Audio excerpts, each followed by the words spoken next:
Finance review.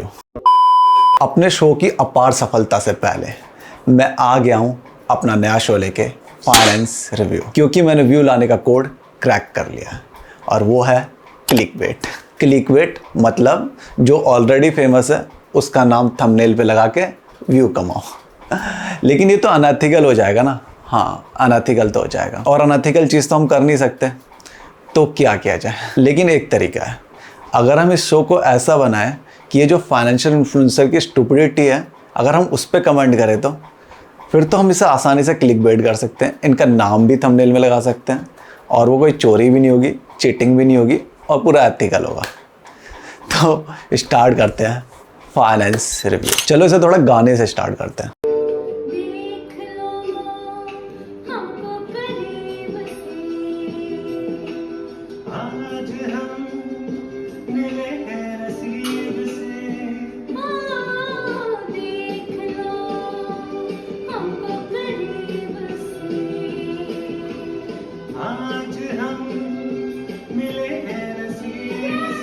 ओ sorry, रचना नक्षत्र मान लिया यार, ये फाइनेंस का शो है, इसका मतलब ये नहीं फाइनेंशियल यूट्यूबर इसमें गाना गाएंगे।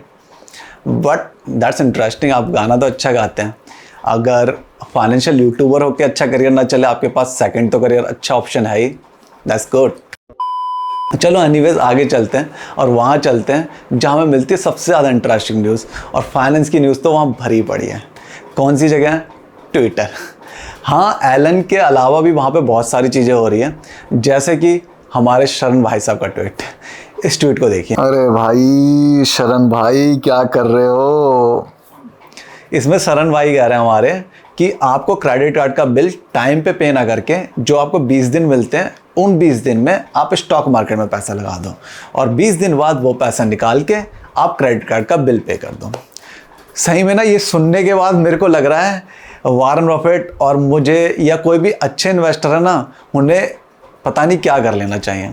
क्योंकि इन्वेस्टिंग का तो सारा फंडा ही यही है, कभी भी बोरो किया हुआ पैसा या आपको जो जल्दी ज़रूरत पड़ने वाला पैसा है वो आपको कभी भी इन्वेस्ट नहीं करना चाहिए। लेकिन यार मैं कैसे कुछ भी बोल सकता हूँ, बड़े बड़े फाइनेंशियल यूट्यूबर हैं, इन्हें ज़्यादा मालूम होगा। वो अलग बात है, शरण ने जो अपनी ग्रेजुएशन करी है वो करी है मैकेनिकल इंजीनियरिंग में, और उसके बाद भी इनका इन्वेस्टिंग में कोई बहुत बड़ा करियर तो रहा नहीं। लोग 10-10, 20-20 साल सीखते हैं, इन्होंने 26 साल की उम्र में वीडियो बनाना शुरू कर दिया था। तो इन्होंने एकदम से अच्छे से फाइनेंस सीख के आपको हमें सिखा रहे हैं, लेकिन पता नहीं क्या ही सीख लिया होगा जो इनकी इतनी अच्छी राय है। लेकिन इतने बड़े यूट्यूबर, इनकी एडवाइस पे वेटेज तो देना ही पड़ेगा।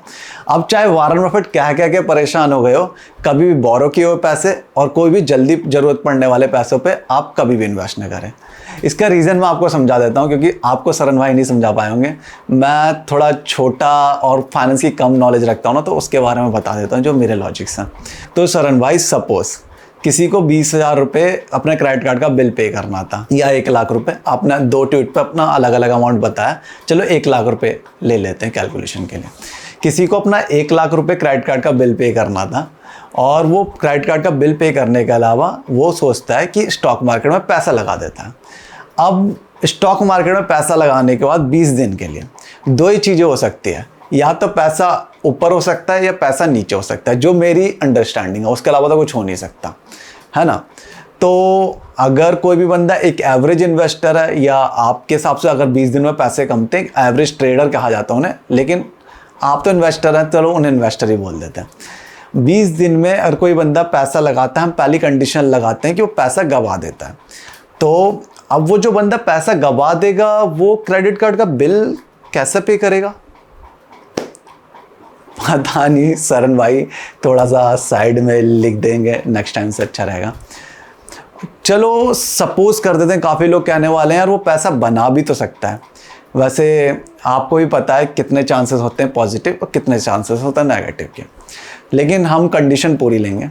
सेकंड कंडीशन है, अगर वो पैसा बना लेता है, तो मुझे लगता है अगर वो पैसा बना ही लेता है तो वो कोई जॉब ही क्यों कर रहा है। वो अपना 1-2 लाख रुपए डाले और पैसा बनाते रहे अच्छे से, और या 10-15 लाख रुपए का कॉर्पस इकट्ठा करके इसी से पैसा बनाते रहे, फिर तो कोई ज़रूरत ही नहीं है ना कि वो कंटिन्यूसली पैसा बना सकता है। तो माय पॉइंट इज़, इन दोनों ही कंडीशन में आप एक ना एक बार पैसा जरूर लूज़ करेंगे, और जब आप लूज़ करेंगे आप क्रेडिट कार्ड का बिल नहीं पे कर पाएंगे। और जो फाइनेंस की कम नॉलेज रखते हैं वो आपको ज़रा थोड़ा सा बता रहे हैं, आप एक डेट ट्रैप में फंस जाएंगे। और ये शरण भाई जी ने नीचे लिख दिया, नॉट अ फाइनेंशियल एडवाइस, जबकि इन्होंने एज ए एडवाइस ये ट्वीट स्टार्ट करा था, बट स्टिल आप ऐसी एडवाइस के चक्कर में फंस जाएंगे। तो मेरा जरा व्यू है, आप ये ना करिए। लेकिन शरण ने इस ट्वीट की सफाई देते हुए एक और ट्वीट शेयर करा। उस ट्वीट पे जब इन्होंने शेयर करा, उसे तो देख के ना मतलब हंसी क्या कहूँ, मेरे को तो इन्होंने कंफर्म कर दिया कि ये जो कह रहे थे उसका मतलब यही था। वो ट्वीट भी मैं आपके सामने रख देता हूँ ताकि आपको समझ में आ जाए। ट्वीट ये है जिसमें कंफर्म कर रहे हैं और ये कह रहे हैं कि अगर आपके पास 1 लाख रुपए क्रेडिट कार्ड का बिल था और 1 लाख रुपए आपके सेविंग अकाउंट में पड़े थे, तो आप क्या करिए, 1 लाख का बिल क्रेडिट कार्ड का पे ना करके 2 लाख रुपए स्टॉक मार्केट में लगा दीजिए, और फिर वो 2 लाख रुपए 20 दिन में आप प्रॉफिट बना के क्रेडिट कार्ड का पैसा पे कर दीजिए। तो बात इन्होंने कंफर्म कर दी कि आप जो पैसा पे करने वाले थे क्रेडिट कार्ड को, वो पैसा पे नहीं करना, आपको स्टॉक मार्केट में लगाना है। बात वहीं पे रह गई है। इस पे कंफर्म करते हैं, इनकी राय यही है कि आपको पैसा क्रेडिट कार्ड का पे ना करते हुए स्टॉक मार्केट में लगा देने चाहिए, फिर उसके बाद जब तारीख आ जाए तब आपको पे करने की सोचनी चाहिए। लेकिन जो भी हो, एक बात गलती, शरण को बहुत सारे बैकलैशेस आए, और इतने बैकलैशेस आए कि मेरे भी आंखों में आंसू आ गए। बहुत सारे आंसू आ रहे हैं, वो दिख नहीं रहे होंगे। एनीवे, शरण इस पे बहुत सारे ट्वीट करते हैं और ये कहते हैं पिछले 2.5 साल से कंटिन्यूस मेहनत कर रहे हैं, और कंटिन्यूस मेहनत करने के बाद लोगों ने बिल्कुल नीज पे ला दिया है, और इनका सबसे वॉश फाइनेंस की, पेरेंट्स की, बहुत सारी प्रॉब्लम से जूझ रहे हैं। ये कोई यार प्रॉब्लम थोड़ी ना होती। कभी शरण की तरह ना इंटरनेट पे बैकलैश लेके देखो, आप अपने पूरे वॉस्ट पे आ जाओगे। इससे ज़्यादा कुछ वॉस्ट हो ही नहीं सकता यार। शरण भाई, सैल्यूट है इसके लिए। हिम्मत चाहिए इतना बैकलैश झेलने के लिए और काम करते रहने के लिए। आप जो देश के लिए कर रहे हैं ना, गांधी जी के बाद मैं कह रहा हूँ, आप ही का नाम आना है, क्योंकि ये आप अपने लिए नहीं कर रहे, ये ना देश के लिए कर रहे हैं आप। इनके ट्वीट देख के मुझे ऐसा लगा कि कोई एक आर्मी का बंदा हो और उन्हें 40 साल सर्व करा हो, और उसके बाद उन्हें अपनी कंट्री में रेस्पेक्ट ना मिल रही हो, तब किसी ने ऐसे ट्वीट डाले हो। बिल्कुल एक ऐसी फील आई, क्योंकि 2.5 साल से हमारे शरण बहुत मेहनत कर रहे हैं और वो अपने बहुत वॉस्ट पे आ चुके हैं। पूरे ट्विटर ने उन्हें ट्रोल किया है। कोई आसान काम नहीं होता इससे बचना। अरे वो लोगों की क्या प्रॉब्लम होती है जिनकी जॉब नहीं है, जिनके पास पैसे नहीं है, या किसी के पास कुछ और प्रॉब्लम है लाइफ की, वो तो कोई प्रॉब्लम ही नहीं होती, वो कोई वॉस्ट थोड़ी ना होता। लेकिन शरण के ऊपर ट्वीट कर करके शरण अपने पूरे वॉस्ट पे आ गए, और इतने वॉस्ट पे आ गए कि वो बस अपना ट्विटर का लॉग आउट कर सकते थे, वो नहीं कर पा रहे थे। बहुत टफ, बहुत अच्छे से हैंडल किया आपने शरण। मान गया। सॉरी, मेरा वो मतलब नहीं था। लेकिन शरण भाई, इतना भी कोई बहुत अच्छा आपने काम नहीं कर दिया कि आपको इतने सारे ट्वीट लिखने चाहिए थे। चलो आगे बढ़ते हैं और अपने फेवरेट यूट्यूबर अक्षत के ऊपर चलते हैं, क्योंकि ट्विटर पे तो इस बार अक्षत भी छाए हुए थे। तो चलिए चलते हैं अक्षत पे।